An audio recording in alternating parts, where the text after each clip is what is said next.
Welcome to Gnarly Metal After Hours, a rock and talk show that features conversations with radio announcers, musicians, and fans about radio, rock, and records of the 80s. This show is an extension of my Friday night show, Gnarly Metal. Gnarly Metal is the music part of the show. Gnarly Metal After Hours is the rock and talk segment of the show. The show usually airs, every second or third Saturday of each month at 1 p.m. Mountain Time. Thanks for joining us tonight.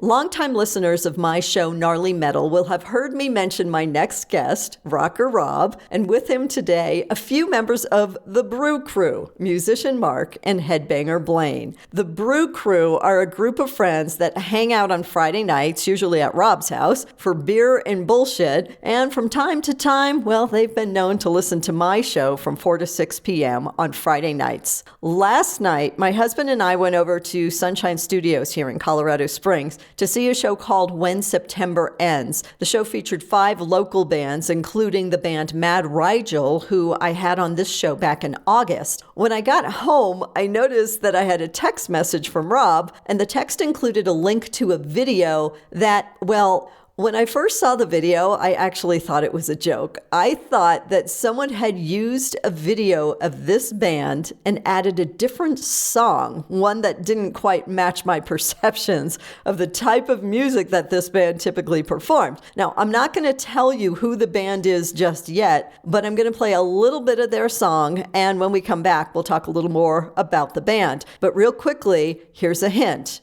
The song you're about to hear was released in 1972. All right, what do you think? Any idea who the band was? Well, I never thought that I would be playing a song by the Osmond family on Gnarly Metal After Hours, but hey, that's one of those things that makes this show very interesting and so much fun to do. Gnarly Metal.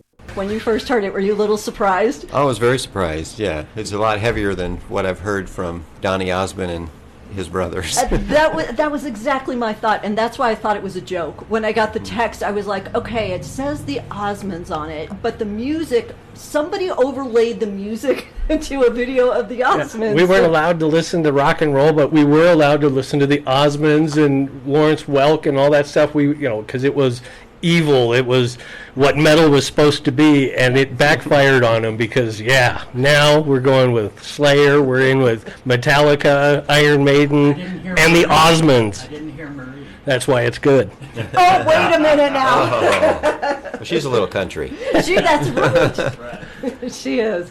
So, Blaine, since you're sitting here next to me, I'm going to start with you. One of the things I love to ask my guests for this show is your first concert.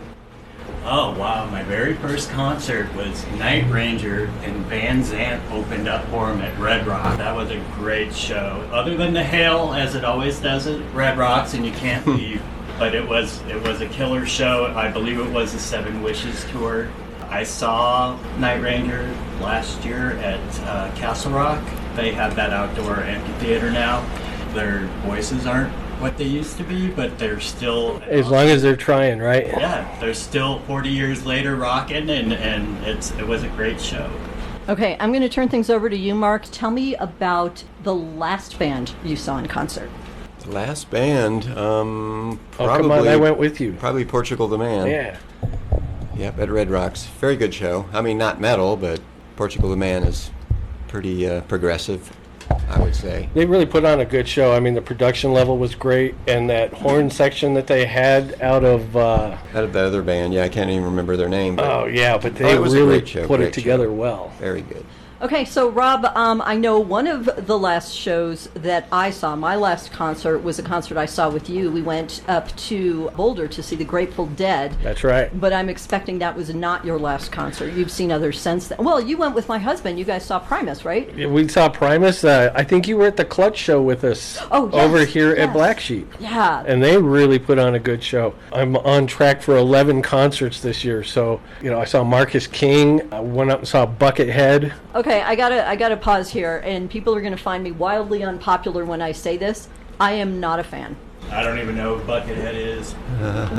Yep. But I expect you'll tell me that it was a good show. It seems like he's got some kind of, I don't know, some show aspects that he includes with his music. He's in a world all his own. He really is. But, I mean, the guy's extremely talented. He's played with Primus. He's played with Guns N' Roses. So, and he just cranks albums out. So you may not like everything, but he's got some pretty neat stuff out there. Worthwhile. Did he do something with Axl Rose, like with his, when Axl Rose was working on a solo project? Did they work together? Yeah, they did. They worked together. Okay, very good.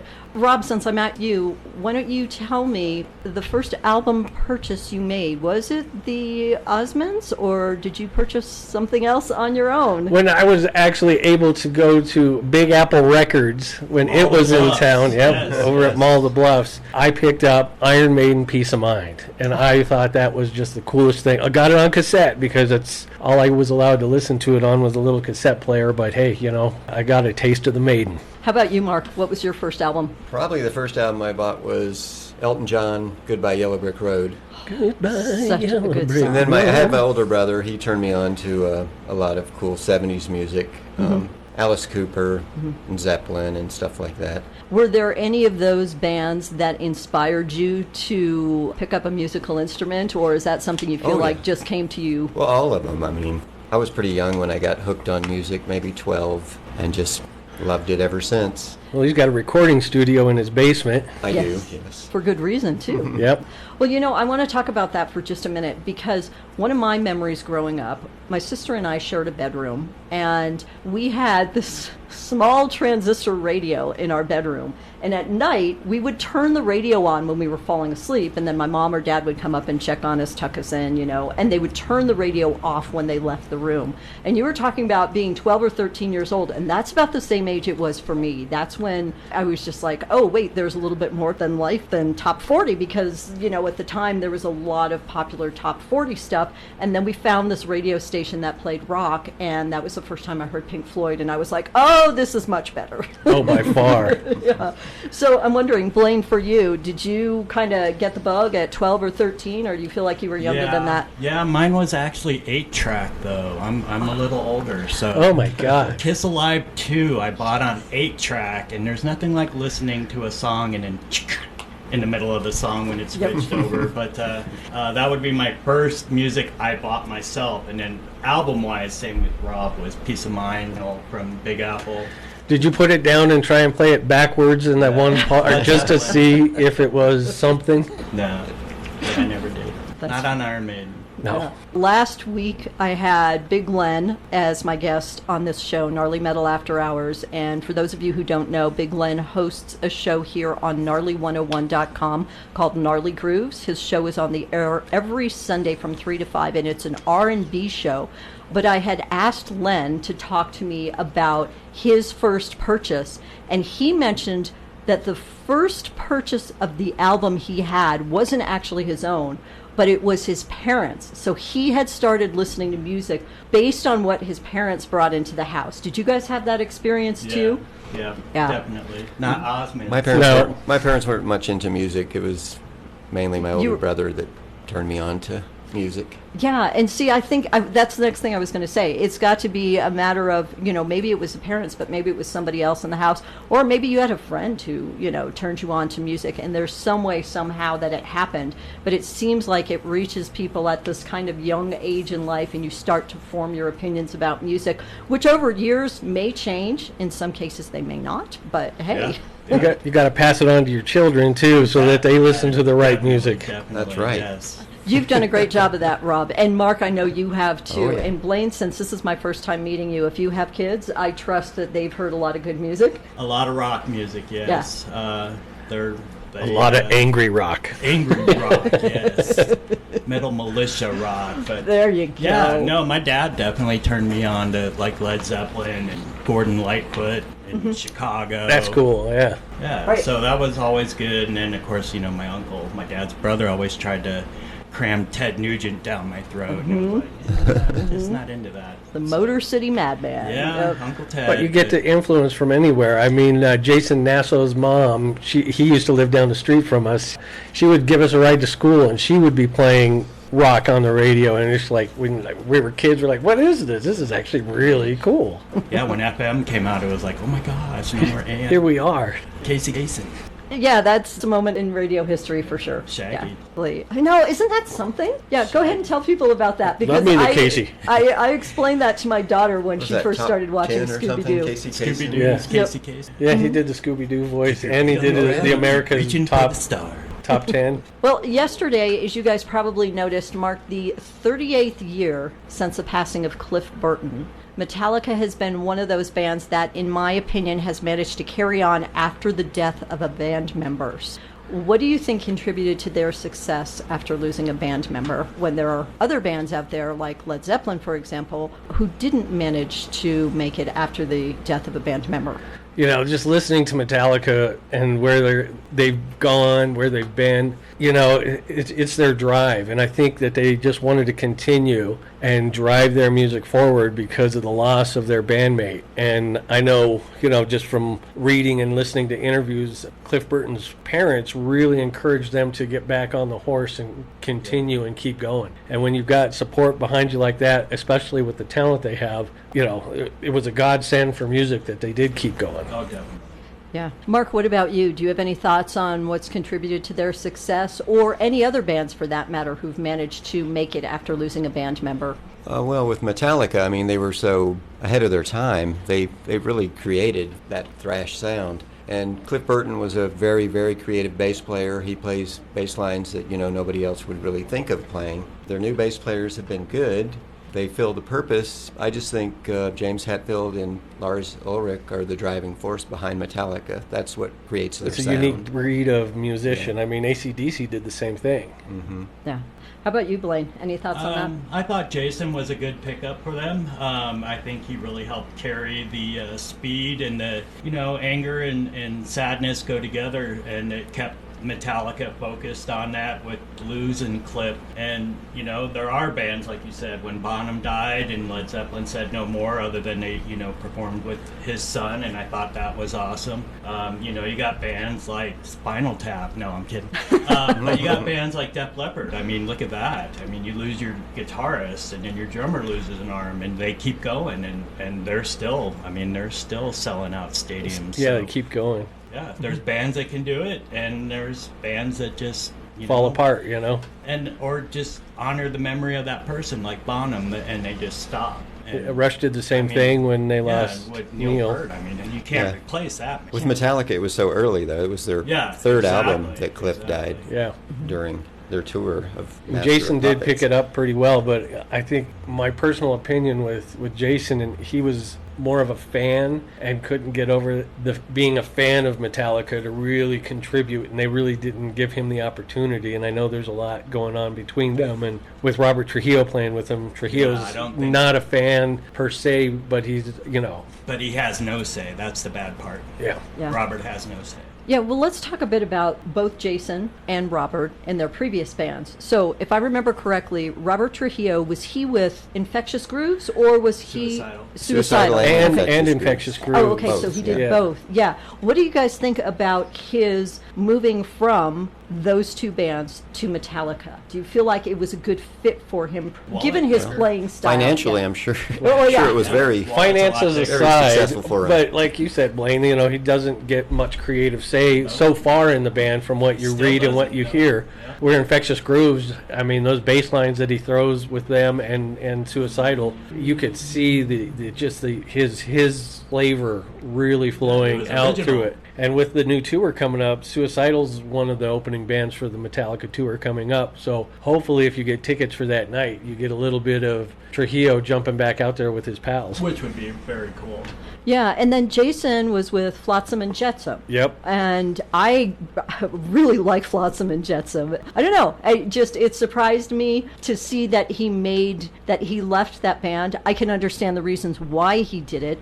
but I feel like his contributions to Flotsam and Jetsam were just a little bit more noticeable than maybe they were when he joined Metallica. My own opinion. What do you guys think? Agreed. Oh yeah, agreed. Yeah. Yeah, I think I mean, that's- and with And Justice for All, there is no bass on that album. Yes, excellent. And you know what? While we're talking about that, Mark, why don't you tell us what instrument or instruments, plural, you play? Well, my main instrument is the bass guitar. I mean, I can play guitar, drums a little, but bass guitar is what I the electric prefer. triangle.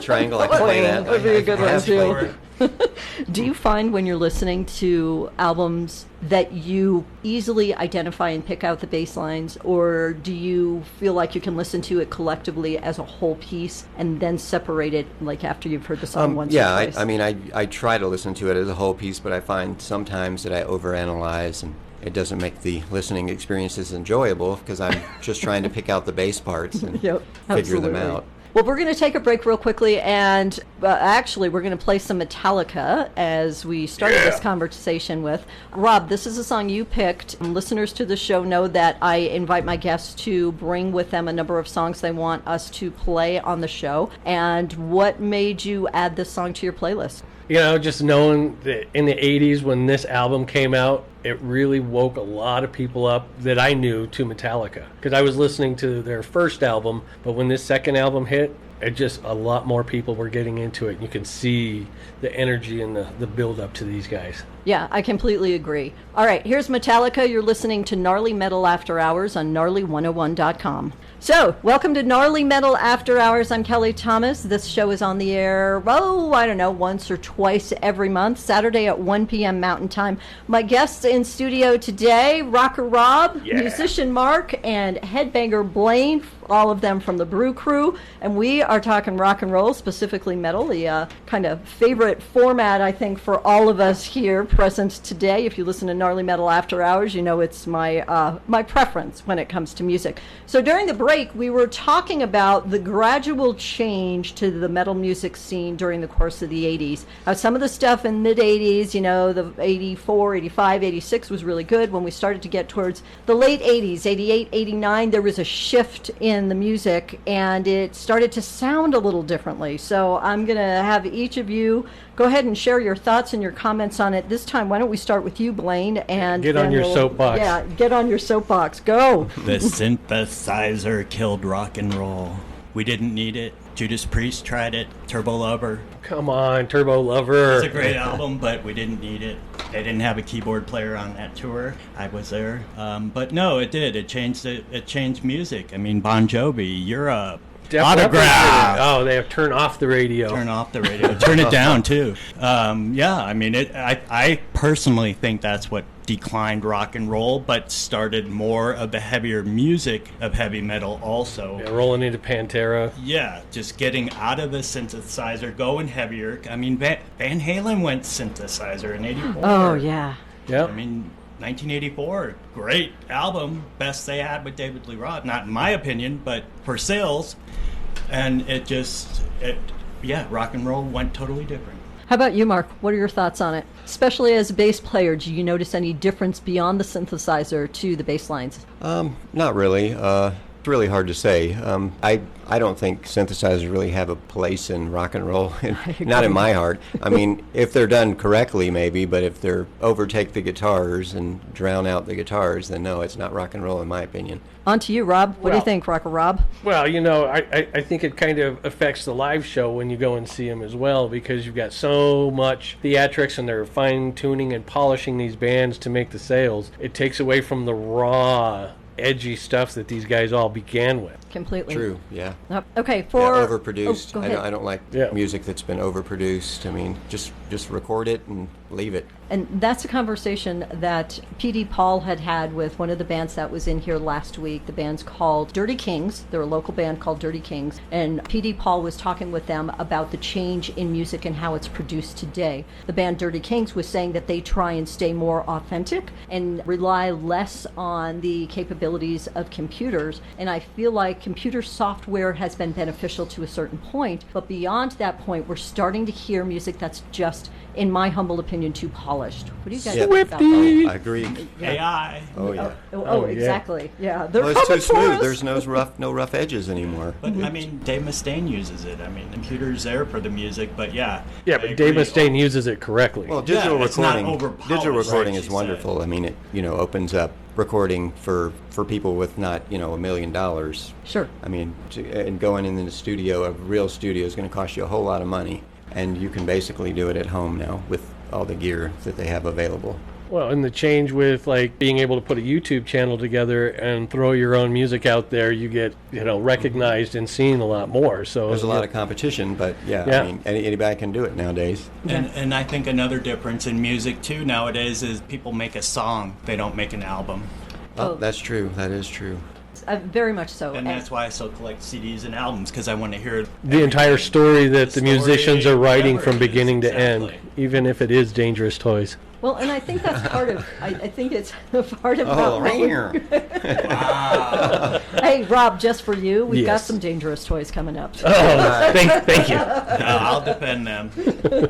Yep. I feel like it's how we listened to music back in the 80s. The way we listened to music was you would go and buy an album or a cassette or a CD, and you didn't buy the single. You bought the whole album and you played it from one end to the other and listened to multiple tracks and have favorite multiple tracks on an album, compared to just buying one song and saying, I like this one song. I have no idea what the rest of the album sounds like, but this is the only song I want. Oh yeah, and you can go into going to the record store back in the day. They only had so many albums. You bought something that you didn't know, an Iron Maiden album that you weren't sure about the album because cover. it was Oh, there. yeah. I bought the first Iron Maiden album just by looking at the cover. I figured Exactly. this has got to be good. That's why I And bought then, it. and then you swap with your friends. I'm going to trade you this Led Zeppelin for your Iron Maiden, so I can check it out. And Yeah, I 'cause bought you it couldn't buy totally it. for Eddie. I didn't buy it because I knew their music, and Yeah. then I fell You in just love with it. 'cause knew I it was listened gonna be to a metal over and album. over. Yeah, I mean, and unless you wanted a 45, that was the only way you were going to get a single. And Yeah. most metal people didn't make 45, so No.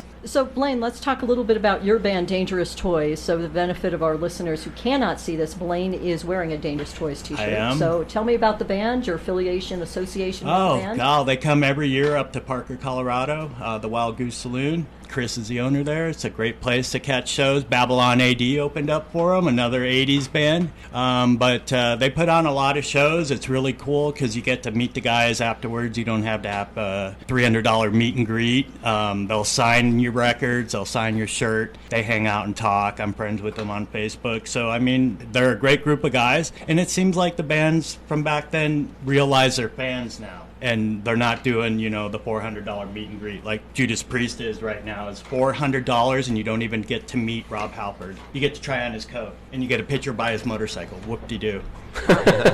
Seriously, for that much money? Yeah. But, Well, it's cool that the guys do that now, and they appreciate their fans a lot more now than they did back then, I think.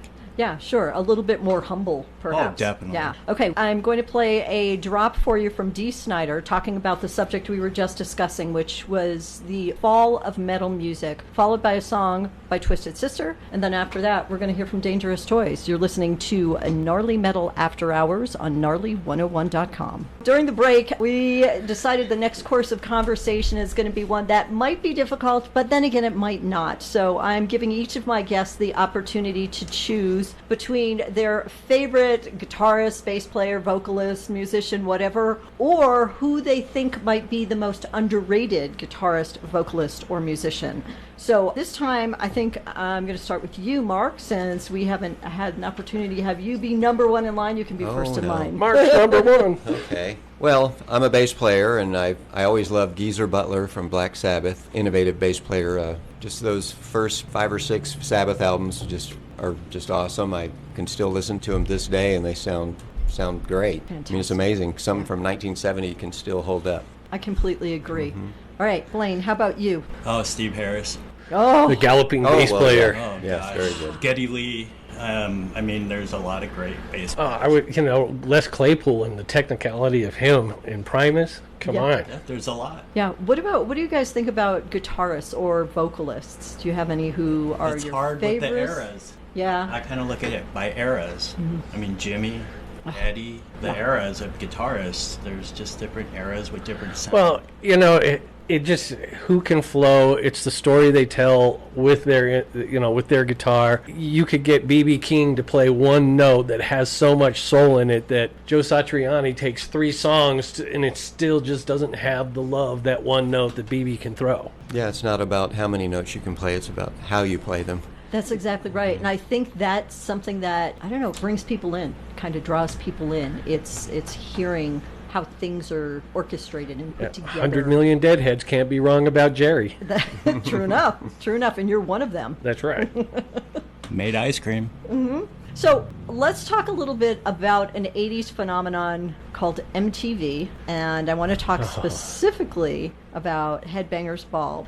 Well, back in the 80s, for me with MTV, first thing was first. Find someone with cable, because we didn't have it. I was going to say, you can watch once you it. had a friend with cable, they were your best friend. Yeah. And if they were a metalhead, you knew Headbanger's Ball, you're spending the night on Friday night over at their house because Or you Saturday, got yeah. whatever day it was, both days, who knows. Right. But to listen to Ricky Rackman go and see the guys and just, oh, man, it was so much fun to watch. It was. Definitely. Yeah, MTV definitely shaped the music world, I think. Judas Priest came out at a perfect time.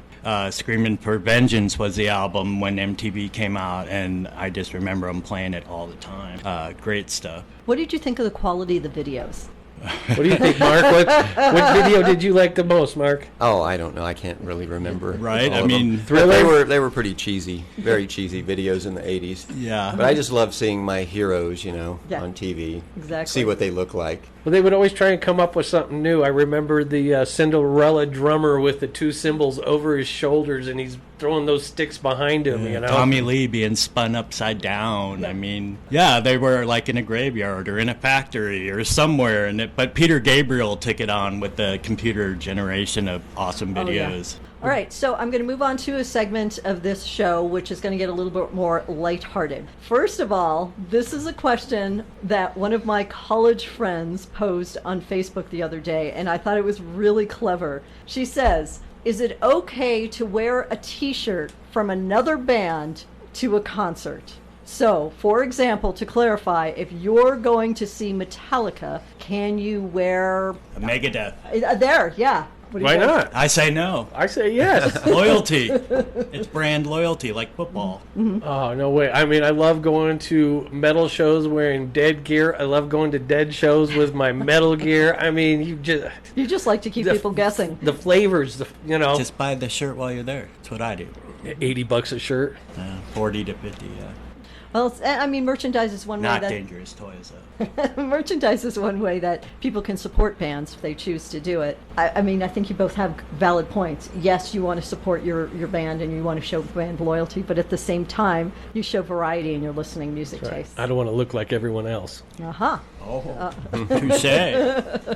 Nice, yes. All right. This segment is called Either Or. And I'm going to ask you guys questions, and the first one is very lighthearted and meant to be very funny, and it makes reference to the fact that even though all of us were raised in the 80s, we were younger in the 70s, so there's some 70s stuff that I think kind of lends itself to things that took place in the 80s, especially TV shows. So, first question, I'll start with you, Blaine. Ginger or Marianne? Both. Mark, how about you?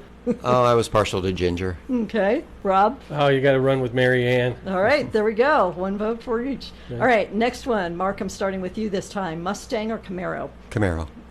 Blaine? Mustang. Rob? I'll walk. You want? got a Is skateboard. what you're saying neither? Wow, all right. It's not a Toyota. That's right. Well, yeah, I agree there. The new Camaro's got the heated bumpers to keep your hands warm when you push them in the wintertime.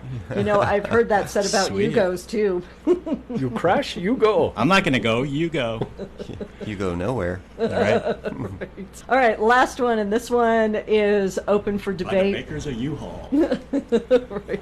This one's open for debate because I'm sure there will be a variety of opinions, or maybe not. maybe I'll be surprised. Okay, this time, Rob, it's you. David Lee Roth or Sammy Hagar? Oh, well, that's easy. Oh, I'm gonna go with the way that nobody will want to go, but I like Sammy way more than David by all means. I don't. Good.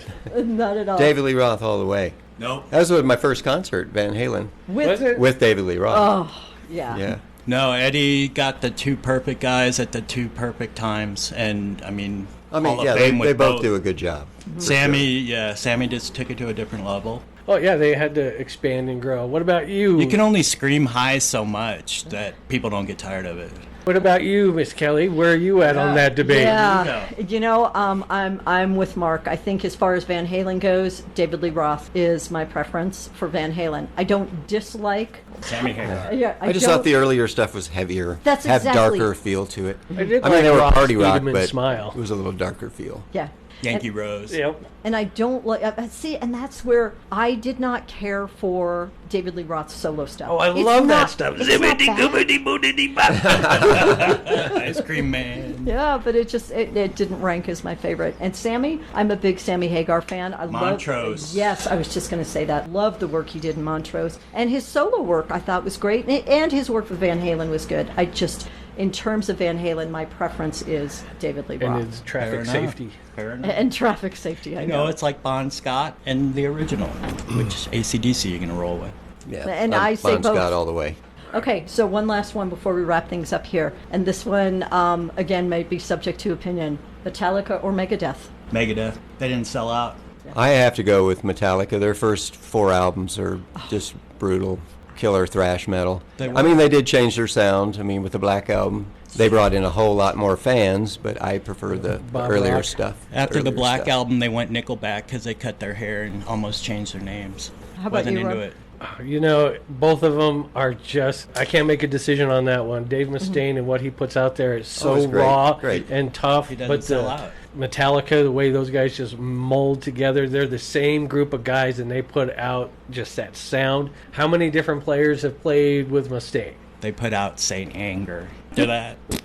Well, It's not a favorite of yours. No, that's No. the worst album they ever made. you think so? Saint Anger, yeah. Well, I'm guessing there's one thing we can all agree on here, and I'm going out on a limb here, but we've all seen Metallica in concert, correct? Yes. Multiple Yep. times, yes. Yeah. And Dave. Seen both. And Yep. Megadeth. And You're exactly Megadeth. right. Actually, Yes. I've seen Megadeth in concert more frequently than I've seen Metallica. And that's not a commentary on, I think one band is better than the other. Affordability. And I just had more opportunity to see Megadeth. I've never been disappointed by either band in concert. Well, can you think that a band could get too big? Because Metallica's so big, Yeah, and they're we still, God of rock. yeah, but you can still get Dave Mustaine to come and play here at the local World Arena. Yeah, and Metallica and- never would. yeah, for an affordable price. But Metallica is so big. They got They're rid of Napster, So Rob. popular. They got rid of Napster. That's how They got powerful the they power. are. Yep. That's right. Yeah, they're the biggest band in the Lars. world. Next to Taylor Swift. Oh, Yeah. I forgot Yeah. about her. There's Sorry. Metallicas and My Swifties. daughter's going to hate me. And now for we got forgetting about Kelsey's Taylor. making cereal commercials. Oh, there you go. Okay, we're going to get back to music. You're listening to Gnarly Metal After Hours on gnarly101.com. And 2 more songs from Rocker Rob's playlist. First one is Anthrax. Second one is Iron Maiden. Enjoy. Gnarly Metal After Hours. My guests in studio today, Rocker Rob. Having a good time. Yeah, musician Mark and I'm headbanger here. Blaine. And we are actually joined by Metalhead Matt, who is also a member of the Brew crew. And also very loud. He's been kicked out of more than this. You don't He's have got a good mic. acoustics. Right. He does have good That acoustics. echoed. So, as listeners of Gnarly Metal know, I refer to these friends of mine affectionately as the Brew Crew. They're a group of friends that get together on Friday night for beer and bullshit and to hang out and to have a good time. So, in order to bring this show to an end this afternoon, I'm going to make reference to the National Day Calendar. For those of you who are unaware, the National Day right. Calendar is online, and their motto is to celebrate every day. Today is National Drink a Beer Day. Can't wait. Right. Right after this. Exactly. Start with you, Rob. What beer are you drinking today in honor of National Beer Day? Well, if it wasn't for the fact that I've got the rest of the Brew crew sitting down at Goat Patch, I would go for a Pliny the Elder. Fine IPA. But I'm going to go down to Goat Patch and see what they've got on tap. All right. Mark? West Coast IPA at Goat Patch. There you go. That's my beer. Metalhead Matt? Whiskey. Probably World Peace Death Ray. I think Bristol will be at the festival. Good call. Yes. Final question for you, Blaine. What's your favorite alternative to alcohol? Driving. Driving? Sex. Sex is good. Yeah. Designated driver. That was a good song. Sex is good. Diet Mountain Dew. There you go. Water. Yeah. Cool, refreshing drink. That's Excellent. right. All right. Well, real quickly, Metalhead Matt made reference to an event going on. Actually, for those of you who don't know, Metalhead Matt is my husband, and so I'm always glad to have him hang out and spend time with me as often as I can. He and I are heading over to Peaks and Pours. It's an event here in Colorado Springs that's been put on to help support the programs and services at Mount Carmel Veterans Service Center. If you'd like information, you can go to their website, peaksandpours.com. The event started at 1 p.m. It wraps up at 5 p.m., but it gives people an opportunity to taste some very fine whiskey, beer, tequila, and I assume some wine. They also have a cigar lounge so people can smoke Be cigars. responsible. Take a designated driver with you. That's exactly how it's going to work. Anyway, real quickly, closing thoughts. Rob, before we wrap things up, what do you have to say as your closing thoughts? You know, this has been a great experience. Thank you for letting us come and enjoy this time to talk about metal, to talk about music, to talk about the things that when we grew up were just, lifesavers. When things were going down in your life, you get picked on, your girlfriend breaks up with you or whatever, you've always got your music to take you back to where you need to be. Yeah, that's perfect. Mark, how about you? Me, I enjoyed being here. It was a lot of fun. I appreciate it. Thank you. And let's bring the metal back, bring the rock back. Get rid of the drum machines and Yes. pick up a guitar. That's right. Excellent. Excellent. Blaine, closing Hey, thoughts? thank you so much for having me. I enjoyed it. It's great fun. Yeah. I've known Robbie a long time. But yes, the music always has something to say in your life, and it doesn't have to be action because it's all in words. But yes, bring the metal back. I Yeah. can't wait for Testament and Creator. That's my next show, so bring it on. Yeah. Excellent. Well, I want to say thanks again to Rocker Rob, musician Mark, Headbanger Blaine, and Metalhead Matt for stepping in at the last moment. My friends from the Brew crew here on Gnarly Metal After Hours, which is a live show that airs, once or twice a month. It's a rock and talk show featuring conversations with radio announcers, musicians, and fans, where we talk about radio, rock, and records from the 80s. A replay of this show is going to be posted to the show's YouTube channel. That's at Gnarly Metal After Hours. I hope to have that video up, within the next week or so you can head on over there and you can check out a replay of that show. Going to bring things to a close. I'm Kelly Thomas. Thanks for hanging out and rocking with all of us this afternoon. Thanks for listening to Gnarly101.com.